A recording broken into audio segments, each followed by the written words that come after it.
Welcome back to my YouTube channel friends. आज की इस वीडियो की टाइटल और थंबनेल देखकर पता चल गया होगा कि आज की इस इन्फॉर्मेटिव वीडियो किस टॉपिक पर बनाया गया है।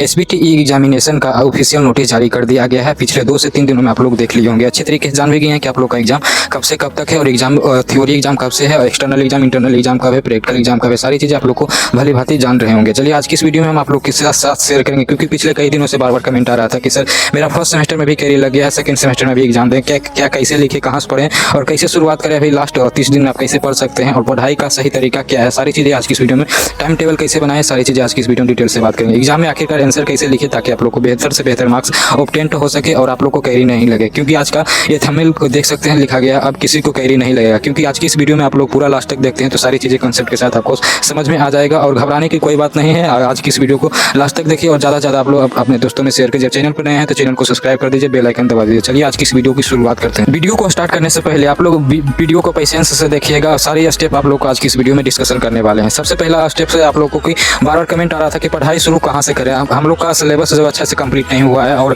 पूरे अच्छे तरीके से सेमेस्टर का सिलेबस भी नहीं पढ़े हैं, तो पढ़ाई शुरू आखिरकार करें तो करें कहाँ से। तो सबसे पहले आप लोग आपको ये देखना है कि कौन सा ज़्यादा चैप्टर इंपॉर्टेंट है आपके सिलेबस में। आप लोग पिछले जो है कई साल का देख सकते हैं, ऑब्जेक्टिव हो सब्जेक्टिव हो, आप लोग अपने अकॉर्डिंग देख लीजिएगा कौन सा चैप्टर का सबसे ज़्यादा वेटेज है। और इसके लिए पुराने साल का क्वेश्चन पेपर देख सकते हैं और क्वेश्चन पेपर में आप लोग जैसे ही देखेगा आप लोग को सारी चीज़ें पता चल जाएगा कि आखिरकार हमें पढ़ना क्या है और क्या चीज़ छोड़ना है। जो चीज़ नहीं पढ़ना है उसे साफ ही छोड़ देना है। जो चीज़ आप लोग को एग्जाम में आता है वो आखिरकार अभी पढ़ना है लास्ट के 30 दिनों में। जो सवाल बार बार पूछे आए हैं कि मोस्ट इंपॉर्टेंट क्या है, मोस्ट इंपॉर्टेंट आप लोग को यही है कि प्रीवियस ईयर क्वेश्चन है, पढ़ाई उसी से स्टार्ट कर सकते हैं यदि सिलेबस कंप्लीट नहीं हुआ है तो। पढ़ाई शुरू कहाँ से करें, ये सारी चीज़ें आप लोग को कंसेप्ट क्लियर हो गया होगा। चलिए बात करते हैं दूसरा कि पढ़ाई का सही तरीका क्या हो सकता है। जो भी टॉपिक पढ़े आप लोग जितना भी पढ़ते हैं उसको सही तरीके से पढ़े और समझ के पढ़े। सिर्फ रटने से काम नहीं चलेगा और सब समझो और उस टॉपिक में क्या हो रहा है फिर उसके अपने छोटे छोटे नोट्स बना सकते हैं और इससे कंसेप्ट क्लियर हो जाएगा। और उसके बाद एग्जाम में जैसे ही कुछ दिनों बचेगा उसके साथ आप रिवीजन करके अच्छे से एग्जाम देकर पास हो सकते हैं, अच्छा नंबर ला सकते हैं। जैसे कि किसी चैप्टर में फार्मूला भी होगा, अधिकतर चैप्टर में जो है मैथ का हो गया, मैकेनिक्स का हो गया और जो भी है सॉलिड मैकेनिक्स हो गया, फ्लूइड मैकेनिक्स हो गया, सोम हो गया, ये तमाम चीज़ें जो है सब्जेक्ट्स, इन सभी सब्जेक्ट्सों में जो है फार्मूला कुछ ना कुछ देखने को मिलता है, तो वो फार्मूला को आप नोट कर सकते हैं, अच्छे से समझे, 2 से 3 सवाल उस पर प्रैक्टिस कर सकते हैं। जो मैथ का पोर्शन होता है उसमें आप अच्छे से प्रैक्टिस कीजिए। और तीसरा नंबर है कि टाइम टेबल कैसे बनाए। टाइम टेबल देखिए किसी का डिसाइड नहीं होता है, वो अपने अकॉर्डिंग कर सकते हैं। टाइम टेबल के लिए आप रोजाना 4 से 5 घंटे तक पढ़ाई का टाइम निकाल लें, चाहे जो भी आप काम करते हैं उसके अनुसार ही आप लोग अपना टाइम टेबल बना सकते हैं। सुबह का टाइम माना जाता है कि दिमाग के लिए सबसे अच्छा होता है, उसके लिए आप कठिन से कठिन सब्जेक्ट को सुबह में पढ़ सकते हैं और हल्के हल्के रिवीजन कर सकते हैं सुबह में। और शाम को जो टॉपिक आप लोग को लगता है कि हम पढ़ चुके हैं उसको रिवीजन कर सकते हैं और अच्छे तरीके से, और जो सिलेबस कंप्लीट नहीं हुआ है जो इंपॉर्टेंट लगता है वो अपना पढ़ सकते हैं। चलिए बात कर लेते हैं कि अब एग्जाम में आखिरकार आंसर कैसे लिखना है। आंसर लिखने के लिए जो है आप लोग को कुछ टिप्स एंड ट्रिक जो आप लोग को 10th में दिए होंगे एग्जाम, अच्छा 12th में दिए होंगे, फर्स्ट सेमेस्टर में एग्जाम दिए होंगे और सेकेंड में दिए होंगे, जो 4th सेमेस्टर में 3rd में एग्जाम दिए होंगे, जो 6th सेमेस्टर में उनको तो कुछ कहना नहीं है, ऑलरेडी आप कई एग्जाम दे चुके हैं तो कुछ ना कुछ एक्सपीरियंस होगा ही होगा। तो बात कर लेते हैं कि ऐसे जो मेन इंपॉर्टेंट है एग्जाम में आंसर लिखने का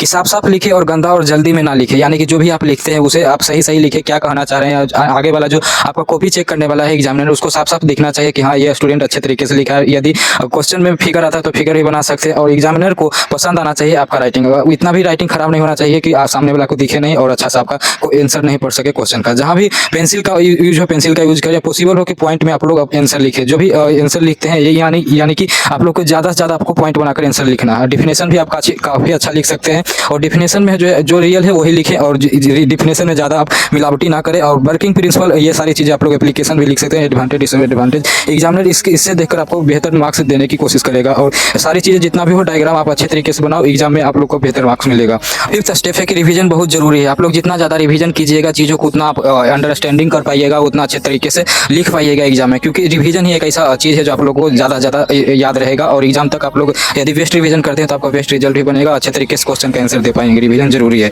जो पढ़े हो और 2 से 3 बार रिवीजन कर सकते हैं, रिवीजन से चीज़ें दिमाग में बैठ जाती है। एग्जाम्पल के लिए आप समझ सकते हैं, मान लो कि आपका एक सब्जेक्ट है अप्लाइड मैकेनिक्स, तो आप ऐसे पढ़ाई करो कि पहले पुराने पेपर को देखो, कौन से सवाल बार बार आए हैं, उन सवालों के टॉपिक से शुरुआत कर सकते हैं और हर फार्मूला का मीनिंग समझो कि उस फार्मूला में इसका मीनिंग क्या होता है और उसे एक छोटे से नोटबुक में लिख सकते हो और फिर डेली 2 से 3 न्यूमेरिकल सोल्व कर सकते हो। ये अप्लाइड मैकेनिक्स की बात रही।